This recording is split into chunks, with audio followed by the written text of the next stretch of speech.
Magandang araw sa inyo mga katakyut, heto't may nakahain ulit akong kwento para sa inyo.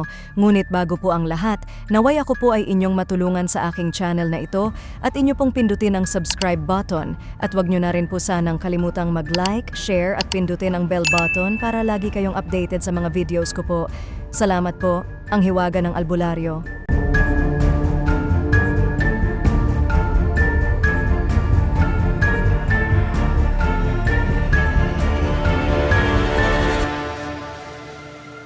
Ako si Miguel, isang tagapagsalaysay ng mga kwento mula sa aming baryo.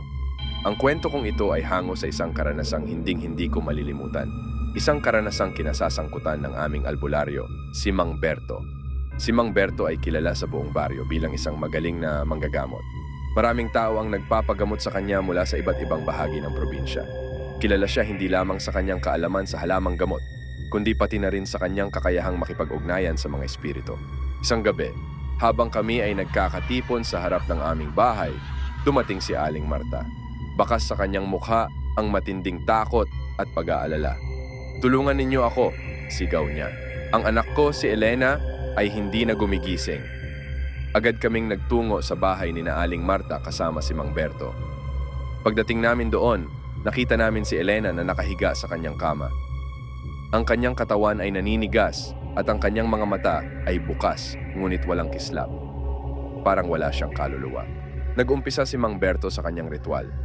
Sinindihan niya ang ilang kandila at nagdasal ng mga orasyon. Kumuha siya ng mga dahon ng sambong at ikinuskos sa noo ni Elena. Habang ginagawa niya ito, nagsimula kaming makarinig ng mga kakaibang tunog. Mga ungol at bulong na parang nagmumula sa kung saan. "May masamang espiritu na sumasanib sa kanya," sabi ni Mang Berto. "Kailangan nating palayasin ito." Ipinagpatuloy ni Mang Berto ang kanyang ritual. Hinawakan niya ang mga kamay ni Elena at nagsimulang magsalita ng mga hindi maunawaang salita. Biglang lumamig ang paligid at naramdaman namin ang presensya ng kung anong hindi namin nakikita. Biglang napahiyaw si Elena. Ang kanyang katawan ay nagsimulang magpumiglas. "Hindi niyo ako mapapaalis dito." Isang malalim at mabigat na boses ang narinig namin mula sa kanya. Hindi ito ang boses ni Elena. Ito ay boses ng isang nilalang na hindi mula sa mundong ito. Nagpatuloy si Mang Berto sa kanyang pagdasal. Pinilit niyang kontrolin si Elena. "Lumayas ka sa katawang ito," sigaw niya. "Ikaw ay hindi nababagay dito." Lumipas ang ilang oras ng pakikipaglaban. Sa wakas, napagod si Mang Berto ngunit hindi siya tumigil. Nakita namin ang isang anino na lumabas mula sa katawan ni Elena. Tumindig ang aming mga balahibo habang pinagmamasdan ito. Ang anino ay parang isang usok na unti-unting naglaho sa hangin. Biglang bumagsak si Elena, humihingal at pawis na pawis.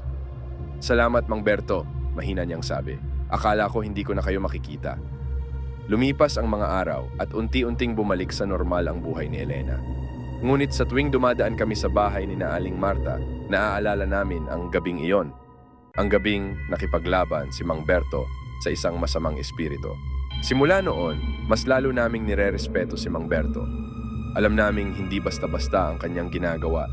Ang kanyang tapang at kagalingan ay nakatulong sa amin para mapanatiling ligtas ang aming baryo.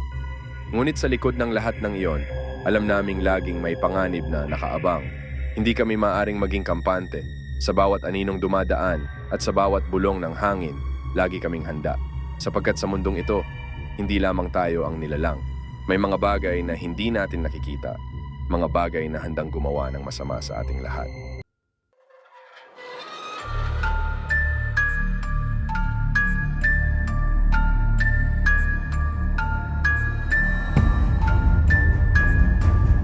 Sana nagustuhan nyo ang kwentong ito. Kung mayroon kayong ibang kahilingan o nais na kwento at kung gusto nyo din magbahagi ng kwento sa ating mga tagapakinig at i-feature dito sa channel ko, ay mag-message lang po kayo sa akin. Maraming salamat po at hanggang sa muli mga katakyut, paalam!